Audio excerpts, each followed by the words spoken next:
کتابوں سے بھری الماریاں، ایک آرام دہ صوفہ اور دیوار پر لگی ایک پینٹنگ جس میں سمندر پرسکون دکھائی دے رہا تھا۔ ڈاکٹر نے نظر اٹھائی اور ایک لمحے کے لیے وقت واقعی رک گیا۔ آئرہ کا چہرہ، اس کی آنکھوں کی تھکن، اس کی خاموش گھبراہٹ، سب کچھ ڈاکٹر کامران کے دل میں دفن ایک پرانی تصویر کو زندہ کر گیا۔ سارا، وہی نظریں، وہی نرمی، وہی بے آواز مدد کی پکار۔ چند سیکنڈ کے لیے ڈاکٹر کامران کی انگلیاں قلم پر جمی رہ گئیں، پھر انہوں نے خود کو سنبھالا، کرسی سے سیدھے ہو کر بیٹھے اور ایک تربیت یافتہ مسکراہٹ کے ساتھ بولے، آئرہ، تشریف رکھیں، آپ یہاں محفوظ ہیں۔ یہ جملہ آئرہ کے لیے غیر معمولی تھا۔ محفوظ؟ یہ لفظ اس نے بہت عرصے سے محسوس نہیں کیا تھا۔ انہوں نے اسے پانی کی پیشکش کی، اس کے بیٹھنے کا انتظار کیا اور بغیر کسی جلدی کے بولے، ہم یہاں کسی عجلت میں نہیں ہیں، جو دل چاہے، جتنا دل چاہے، آہستہ آہستہ بتائیں۔ یہی وہ لمحہ تھا جب آئرہ کے اندر کا بند ٹوٹا۔ اس نے اپنی نیند کے بارے میں بتایا، دل کی گھبراہٹ کے بارے میں، کلاس میں اچانک خاموش ہو جانے کے لمحوں کے بارے میں۔ اس کی آواز کئی بار لرزی، آنکھیں بھر آئیں، مگر ڈاکٹر کامران نے ایک لفظ میں بھی اسے نہیں روکا۔ وہ صرف سنتے رہے، سر ہلاتے، کبھی کوئی نرم سا سوال پوچھتے، کبھی نوٹ لکھتے۔ آپ کو یہ سب اکیلے برداشت نہیں کرنا چاہیے تھا، انہوں نے آہستہ سے کہا۔ یہ جملہ آئرہ کے دل میں کہیں گہرا اتر گیا۔ جب اس نے والد کی موت کا ذکر کیا تو اس کی آواز ٹوٹ گئی۔ ڈاکٹر کامران نے فوراً ٹیشو آگے بڑھایا، مگر کوئی رسمی ہمدردی نہیں دکھائی۔ ان کی خاموشی زیادہ بامانی تھی۔ غم اگر بولنے نہ دیا جائے، انہوں نے کہا، تو وہ بیماری بن جاتا ہے۔ یہ بات آئرہ کے لیے نئی نہیں تھی، مگر اس انداز میں سن کر اسے پہلی بار لگا کہ کوئی واقعی سمجھ رہا ہے۔ ڈاکٹر کامران کے اندر ایک اور جنگ چل رہی تھی۔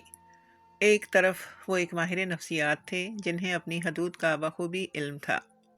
دوسری طرف سارا کی یادیں تھیں جو آئرہ کے ہر جملے کے ساتھ مزید واضح ہوتی جا رہی تھیں۔ وہ خود کو بار بار یاد دلاتے رہے، یہ ایک مریضہ ہے، یہ علاج ہے، تعلق نہیں۔ سیشن کے اختتام پر انہوں نے کہا، آئرہ، جو کچھ آپ محسوس کر رہی ہیں وہ غیر معمولی نہیں ہے، یہ غم کے بعد ہونے والی انزائٹی اور ڈپریشن کی علامات ہیں۔ ہم اس پر کام کریں گے، قدم با قدم۔ آئرہ نے پہلی بار ہلکی سی مسکراہٹ دی، کیا میں واقعی ٹھیک ہو سکتی ہوں؟ ڈاکٹر کامران نے بغیر کسی توقف کے جواب دیا، جی ہاں، لیکن اس کے لیے آپ کو مجھ پر بھروسہ کرنا ہوگا۔ آئرہ نے سر ہلا دیا اور اسی لمحے ایک علاج شروع ہوا اور ایک خطرناک انحصار کی پہلی اینٹ رکھ دی گئی۔ سیشن کے بعد آئرہ کے قدم واقعی ہلکے تھے، مگر اس کے اندر کچھ ایسا جاگ چکا تھا جسے وہ خود سمجھ نہیں پا رہی تھی۔ یہ صرف سکون نہیں تھا، بلکہ ایک عجیب سا اطمینان تھا، جیسے کسی نے اس کے بکھرے ہوئے خیالات کو ترتیب دینا شروع کر دیا ہو۔ کئی ہفتوں بعد اس نے پہلی رات نسبتاً بہتر نیند لی۔ خواب آئے، مگر اتنے خوفناک نہیں تھے۔ صبح جب آنکھ کھلی تو دل کی دھڑکن معمول سے کم تھی۔ یہ فرق چھوٹا تھا، مگر آئرہ کے لیے بہت معنی رکھتا تھا۔ اگلے دن اس نے خود کو ڈاکٹر کامران کے الفاظ یاد کرتے پایا، آپ اکیلی نہیں ہیں۔ یہ جملہ اس کے ذہن میں بار بار گونجتا رہا، جیسے کسی نے اسے وہاں محفوظ کر دیا ہو۔ اگلا سیشن زیادہ گہرا تھا۔ ڈاکٹر کامران نے اس بار اس کے بچپن کی باتیں چھیڑی، اس کے اسکول کے دن، پہلی کامیابی، پہلی ناکامی۔ آئرہ نے محسوس کیا کہ وہ بغیر سوچے سمجھے سب کچھ بتا رہی ہے، وہ باتیں جو اس نے کبھی کسی دوست سے بھی مکمل طور پر شیئر نہیں کی تھی، اب اس کے ہونٹوں پر خود بخود ہی آ رہی تھی۔ آپ بہت جلد ذمہ دار بن گئی تھیں، ڈاکٹر کامران نے کہا۔ ایسے لوگ دوسروں کے لیے مضبوط ہوتے ہیں، مگر خود کے لیے کمزور۔ یہ بات آئرہ کے دل میں کہیں چبھ گئی، جیسے کسی نے اس کی روح کا ایک چھپا ہوا کونا پہچان لیا ہو۔ سیشن کے دوران ڈاکٹر کامران کا انداز ہمیشہ نرم رہتا، مگر اب آئرہ نے نوٹ کیا کہ ان کی توجہ اس پر غیر معمولی حد تک مرکوز رہتی ہے۔ وہ اس کے الفاظ ہی نہیں، اس کے چہرے کے بدلتے تاثرات، ہاتھوں کی جنبش، سانس کی رفتار، سب کچھ آبزرو کرتے ہیں۔ بطور ماہر نفسیات یہ معمول کی بات ہو سکتی تھی، مگر آئرہ کے لیے یہ احساس نیا تھا کہ کوئی اسے اس قدر باریکی سے دیکھ رہا ہے۔ ڈاکٹر کامران کے اندر ایک خاموش کشمکش جاری تھی۔ ہر سیشن کے بعد وہ خود سے سوال کرتے، کیا میں حدود میں ہوں؟ مگر پھر وہ خود کو یہ کہہ کر مطمئن کر لیتے کہ آئرہ کی حالت نازک ہے، اسے اضافی توجہ درکار ہے۔ یہی خود فریبی آہستہ آہستہ ان کے فیصلوں پر حاوی ہونے لگی۔ چند دن بعد انہوں نے آئرہ کو ہلکی اینٹی انزائٹی دوا تجویز کی۔ یہ مستقل نہیں ہے، انہوں نے کہا، صرف اس وقت تک جب تک آپ خود کو سنبھالنا سیکھ لیں۔ آئرہ نے بغیر سوال کیے دوا لے لی۔ اب اس کے لیے ڈاکٹر کامران کی بات حتمی سچ بن چکی تھی۔ رفتہ رفتہ سیشنز کی فریکوینسی بڑھ گئی۔ پہلے ہفتے میں 2، پھر 3۔ آئرہ کو یہ غیر معمولی نہیں لگا، بلکہ اسے لگا کہ شاید یہی کیئر ہے۔ جب کسی دن سیشن نہیں ہوتا تو اس کا دل بے چین رہتا۔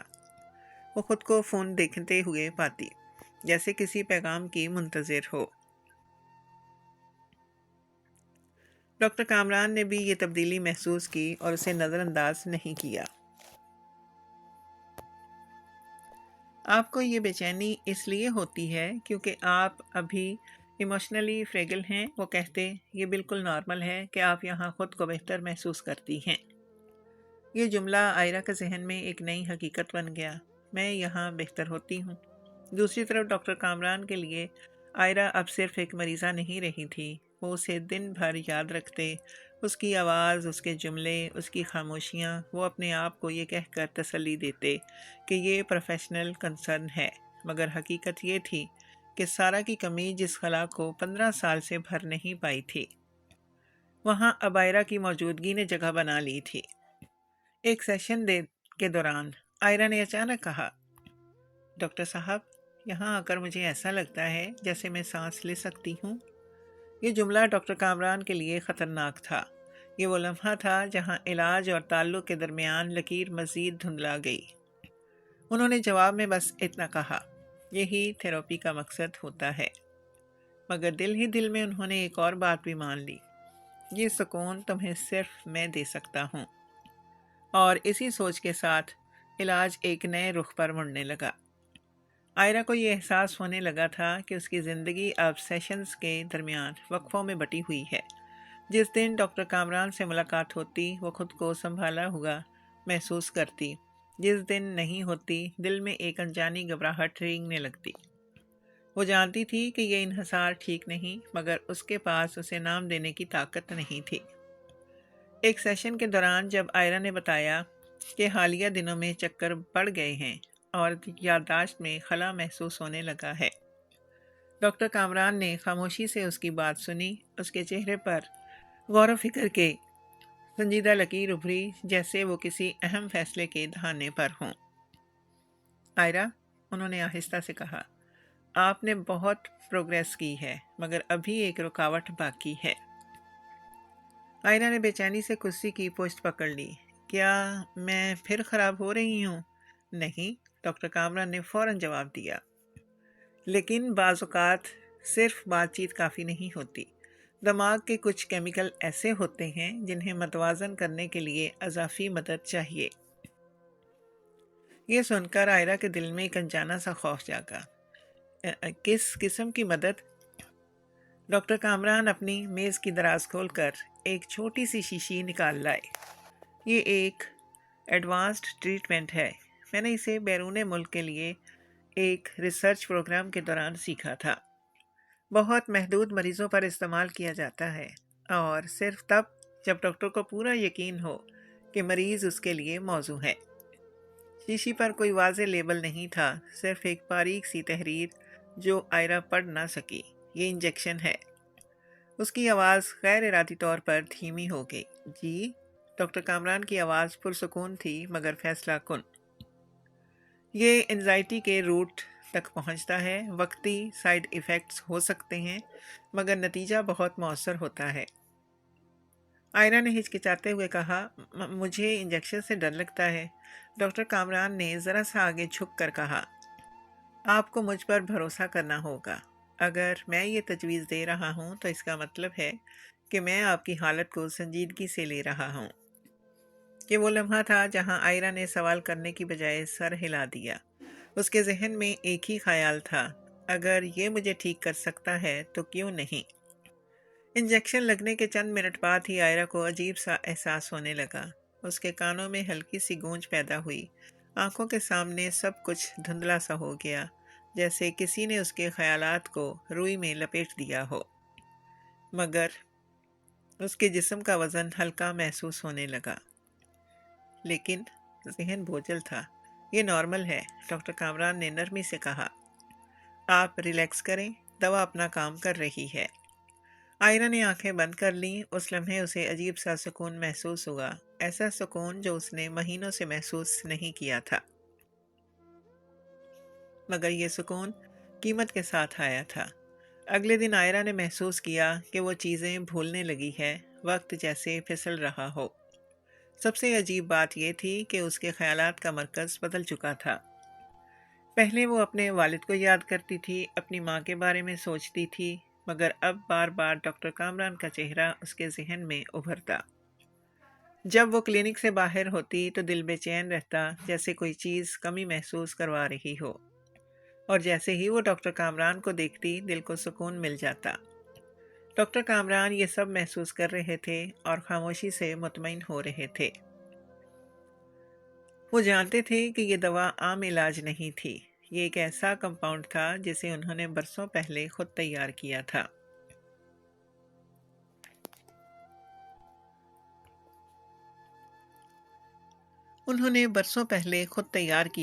اپنی تنہائی، اپنے جنون اور اپنے نامکمل غم کے سائے میں یہ دوا ڈپینڈنسی پیدا کرتی تھی، جذباتی بھی، ذہنی بھی۔ یہ وقتی ہے، وہ خود کو سمجھاتے۔ جب آئرہ ٹھیک ہو جائے گی میں یہ بند کر دوں گا، مگر دل کے کسی کونے میں ایک اور سچ بھی تھا جسے وہ دبانے کی کوشش کر رہے تھے۔ اگر یہ بند ہو گیا تو وہ مجھ سے دور ہو جائے گی۔ اور یہی خوف، اسی ایک سوچ نے علاج کو اب مکمل طور پر خطرناک راستے پر ڈال دیا تھا۔ آئرہ اب خود کو پہچاننے میں دقت محسوس کرنے لگی تھی۔ دن ایک دوسرے میں گھلتے جا رہے تھے اور وقت کی لکیریں مدھم ہو چکی تھیں۔ اسے بس اتنا یاد رہتا کہ کب کلینک جانا ہے، کب ڈاکٹر کامران کی آواز سننی ہے، اور کب اس کے اندر کی بے چینی کچھ دیر کے لیے خاموش ہوگی۔ انجیکشن اب باقاعدگی سے لگنے لگے تھے، پہلے ہفتے میں ایک بار، پھر 2 بار۔ آئرہ نے ایک بار ہمت کر کے پوچھا، کیا یہ زیادہ نہیں ہو رہا؟ ڈاکٹر کامران نے پرسکون مگر حتمی لہجے میں جواب دیا، آپ کا دماغ ابھی نازک مرحلے میں ہے، اگر ہم نے رفتار کم کی تو ریلیپس ہو سکتا ہے۔ آپ خود نہیں چاہتی کہ سب دوبارہ شروع ہو جائے، ہے نا؟ یہ لفظ دوبارہ آئرہ کے لیے خوف کی علامت بن چکا تھا۔ اس نے فوراً خاموشی اختیار کر لی۔ رفتہ رفتہ اس کی زندگی سے دوسرے لوگ غائب ہونے لگے، دوستوں کے پیغامات کا جواب دینا اسے بوجھ لگنے لگا۔ ماں کے ساتھ گفتگو مختصر ہو گئی۔ ڈاکٹر کامران نے ایک سیشن میں کہا، جب ذہن ہیلنگ میں ہو تو غیر ضروری ایموشنل انپوٹس نقصان دہ ہوتے ہیں، بہتر ہے آپ کچھ وقت کے لیے خود پر توجہ دیں۔ آئرہ نے اسے پروفیشنل ایڈوائس سمجھ کر قبول کر لیا، مگر حقیقت یہ تھی کہ وہ تنہا کی جا رہی تھی، آہستہ، خاموشی سے۔ ڈاکٹر کامران اب اس کی روزمرہ کی کیفیت پر گہری نظر رکھنے لگے تھے۔ آج آپ نے کیا کھایا؟ رات کتنے بجے سوئیں؟ کس سے بات کی؟ شروع میں یہ سوال کیئرنگ لگے، پھر ضروری، اور آخر کار ناگزیر۔ آئرہ کو لگنے لگا کہ اگر وہ سب کچھ نہ بتائے تو شاید وہ غلط مریض بن جائے گی۔ ایک دن جب اس نے بتایا کہ اس کی ایک پرانی دوست ملنے آنا چاہتی ہے، ڈاکٹر کامران کی آنکھوں میں ایک لمحے کے لیے ناگواری ابھری، جسے انہوں نے فوراً چھپا لیا۔ یہ اچھا خیال نہیں ہے، انہوں نے کہا، لوگ آپ کی حالت نہیں سمجھتے، ان کے سوال، ان کی ہمدردی، یہ سب آپ کے ذہن کو ڈسٹرب کر سکتا ہے۔ لیکن وہ میری دوست ہے، آئرہ نے کمزور سی آواز میں کہا۔ میں جانتا ہوں، ڈاکٹر کامران نے نرمی سے جواب دیا، مگر میں آپ کا ڈاکٹر ہوں اور میں وہ چیزیں دیکھ رہا ہوں جو آپ نہیں دیکھ پا رہی۔ یہ جملہ فیصلہ کن تھا۔ آئرہ کے اندر کہیں ایک ہلکی سی مزاحمت نے سر اٹھایا، مگر وہ فوراً دب گئی۔ اسے واقعی لگنے لگا تھا کہ شاید وہ خود فیصلے کے قابل نہیں رہی۔ اگر ڈاکٹر کامران نہ ہوتے تو وہ بکھر جاتی۔ ڈاکٹر کامران کے لیے اب سب کچھ واضح ہو چکا تھا۔ آئرہ اس پر منحصر تھی اور یہی ان کے لیے سب سے بڑا اطمینان تھا۔ وہ خود کو یہ باور کراتے رہتے کہ وہ کسی برے ارادے سے ایسا نہیں کر رہے، بلکہ آئرہ کی حفاظت کے لیے یہ سب ضروری ہے۔ تم بہت حساس ہو، ایک دن انہوں نے کہا۔ دنیا تمہارے جیسے لوگوں کے لیے سخت ہے۔ تمہیں کسی ایسے شخص کی ضرورت ہے جو تمہیں سمجھ سکے، تمہیں بچا سکے۔ آپ جیسے؟ آئرہ کے منہ سے بے اختیار نکل گیا۔ ڈاکٹر کامران ایک لمحے کو خاموش ہو گئے۔ ہاں، انہوں نے آہستہ سے کہا، میرے جیسے۔ یہ وہ لمحہ تھا جب باؤنڈریز تقریباً ختم ہو چکی تھیں۔ آئرہ اب اکثر خود کو آئینے میں دیکھتی اور سوچتی کہ وہ کب اتنی کمزور ہو گئی، مگر اگلے ہی لمحے اس کے ذہن میں ایک اور خیال آ جاتا۔ اگر ڈاکٹر کامران نہ ہوتے تو میں شاید زندہ بھی نہ ہوتی۔ یہی سوچ اس کی زنجیر بن چکی تھی۔ ڈاکٹر کامران نے اب اس کے سیشنز کو لمبا کرنا شروع کر دیا۔ بعض اوقات وہ کہتے، آج آپ یہاں ہی رک جائیں، آپ کی حالت انسٹیبل لگ رہی ہے۔ آئرہ نے اعتراض نہیں کیا، اسے لگتا تھا کہ وہ محفوظ ہاتھوں میں ہے، مگر در حقیقت اس کے گرد دیواریں کھڑی ہو چکی تھیں، نظر نہ آنے والی مگر مضبوط اور خطرناک، اور ان دیواروں کے پیچھے علاج اب مکمل طور پر کنٹرول میں بدل چکا تھا۔ آئرہ کو یہ احساس اچانک نہیں ہوا تھا کہ کچھ غلط ہے، یہ احساس آہستہ آہستہ بنا تھا، بالکل ویسے ہی جیسے دیوار میں ایک باریک سی دراڑ پہلے نظر آتی ہے، پھر پھیلتی جاتی ہے۔ پہلے یہ صرف ایک بے نام بے چینی تھی، پھر سوال بننے لگی، ایسے سوال جو وہ خود سے پوچھتی مگر زبان پر نہیں لاتی۔ اسے یاد نہیں رہتا تھا کہ پچھلا دن کیسے گزرا، بعض باتیں جیسے ذہن سے مٹ سی جاتی تھیں اور بعض باتیں غیر معمولی طور پر واضح ہو جاتی، خاص طور پر وہ لمحے جب ڈاکٹر کامران اس کے قریب ہوتے۔ یہ توازن اسے پریشان کرنے لگا تھا۔ ایک دن اس کی پرانی سہیلی ڈاکٹر مریم اچانک ملنے آ گئی۔ مریم خود بھی ماہر نفسیات تھی، تیز نظر، کم گو اور باتوں کے پیچھے چھپے معنی فوراً پکڑ لینے والی۔ آئرہ نے اسے دیکھ کر خوشی محسوس کی، مگر ساتھ ہی دل میں ایک انجانا سا خوف بھی جاگا، جیسے وہ کسی قاعدے کی خلاف ورزی کر رہی ہو۔ تم ٹھیک نہیں لگ رہی، مریم نے بغیر کسی تمہید کے کہا۔ آئرہ نے مسکرانے کی کوشش کی۔ میں علاج میں ہوں، ڈاکٹر کامران بہت اچھے ہیں۔ مریم نے غور سے اسے دیکھا، اس کے چہرے کی تھکن، آنکھوں کی غیر معمولی چمک اور آواز کی غیر فطری نرمی۔ کیا دوائیں چل رہی ہیں؟ انجیکشن، آئرہ نے جواب دیا، پھر رک گئی۔ نام مجھے معلوم نہیں۔ یہ جواب مریم کے لیے کافی تھا۔ انجیکشن؟ کس مقصد کے لیے؟ آئرہ نے وہی جملے دہرائے جو وہ کئی بار سن چکی تھی۔ Advanced treatment, limited use, special case. کہتے ہوئے اسے خود بھی محسوس ہوا کہ یہ الفاظ اس کے اپنے نہیں تھے۔ آئرہ، مریم نے آہستہ سے کہا، کیا تم نے کبھی سیکنڈ اوپینین لینے کا سوچا ہے؟ یہ سن کر آئرہ چونک گئی۔ ڈاکٹر کامران کہتے ہیں کہ ابھی یہ مناسب نہیں۔ دوسرے ڈاکٹر میری حالت کو کنفیس کر سکتے ہیں۔ یہ جملہ ادا کرتے ہوئے آئرہ کو ایک لمحے کے لیے عجیب سا احساس ہوا، جیسے اس نے کسی اور کی زبان استعمال کی ہو۔ مریم خاموش ہو گئی، مگر اس کی آنکھوں میں تشویش صاف نظر آ رہی تھی۔ بس ایک بات یاد رکھو، اس نے جاتے ہوئے کہا، اگر علاج تمہیں دنیا سے کاٹ دے تو وہ علاج نہیں ہوتا۔ یہ الفاظ آئرہ کے ذہن میں گونجتے رہے۔ اسی شام کلینک میں آئرہ معمول سے کچھ پہلے پہنچ گئی۔ انتظار گاہ خالی تھی، اس کا دل زور سے دھڑکنے لگا۔ کسی بے نام اندیشے کے ساتھ وہ پانی لینے کے لیے اٹھی اور بے دہانی میں ڈاکٹر کامران کے کمرے کے پاس سے گزری۔ دروازہ ذرا سا کھلا ہوا تھا، اس نے اندر جھانکا اور وہ لمحہ اس کی زندگی کی سمت بدل گیا۔ ڈاکٹر کامران ایک میز کے پاس کھڑے تھے، ان کے ہاتھ میں سرنج تھی اور سامنے رکھی شیشی عام دوا جیسی نہیں لگ رہی تھی۔